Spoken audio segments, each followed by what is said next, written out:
Family Theater of the Air was just taking off around the globe when Father Peyton began exploring the new medium of television. In 1949, Father Peyton produced Family Theater's Road to Peace. The 18-minute film featured Academy Award winner Ann Blythe and popular singer Bing Crosby, and introduced Father Peyton's message of peace and family unity through prayer. We all know the problems we face today. Men still stumble along the paths that lead away from peace. But prayer, and especially the prayer of the Rosary, lead us back to God.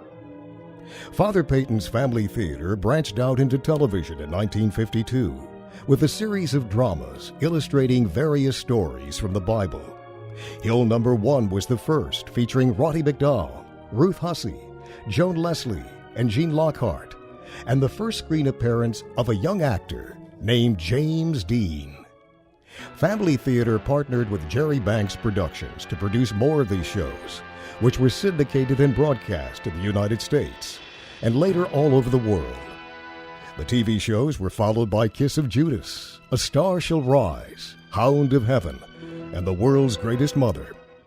On June 17, 1951, Jack Gould, the New York Times TV critic, praised Peyton, saying, "The leading producer in this field is the Reverend Patrick Peyton, a Catholic priest of Hollywood, who has made a number of superb religious films with top-notch motion picture stars.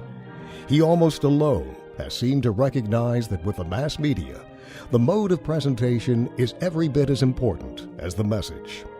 In 1954, Peyton expanded to film. He assigned the project to fellow Holy Cross priest Father Jerry Lawyer. They created a series of 15 half-hour films, each one telling the story of a mystery of the Rosary, with help from many religious communities and from J. Peter Grace, who had become a good friend and key supporter. Father Peyton arranged for the films to be shot in color on elaborate sets in Spain. The films debuted at the World's Fair in Brussels, Belgium, as part of the official Vatican exhibition. The films were packaged for mission use and sent all around the world to teach people about the life of Jesus Christ. So what we have here are the projector, the loudspeaker, and the trunk, and the actual reels that the films would be projected off of. And Father Peyton would bring this whole kit, actually a series of these, and he would project them up onto the side of a barn or a giant sheet, whatever was available. And it was the means to catechize and evangelize some people who had never heard about Christ. Later, the 15 films were edited together to create the feature film The Redeemer. They were also edited into 3 television movies called the Life of Christ series, which still enjoy a life on TV. In 1958, Family Theater built a new home on the Hollywood property donated by Jacoba Buchanau. The building on Sunset Boulevard remains the home of Family Theater to this day.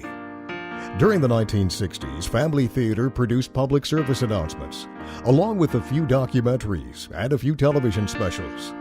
Father Peyton made one additional original feature film, The Messiah, with Italian director Roberto Rossellini.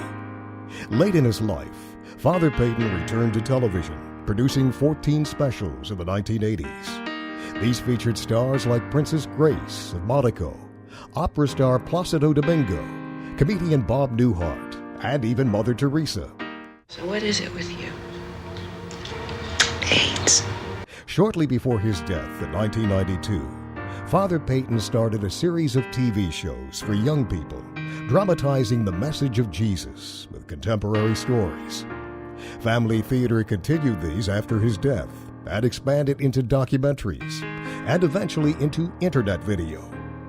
Today, Family Theater has recommitted to film and television using all the tools of emerging technologies with the skills of Hollywood professionals.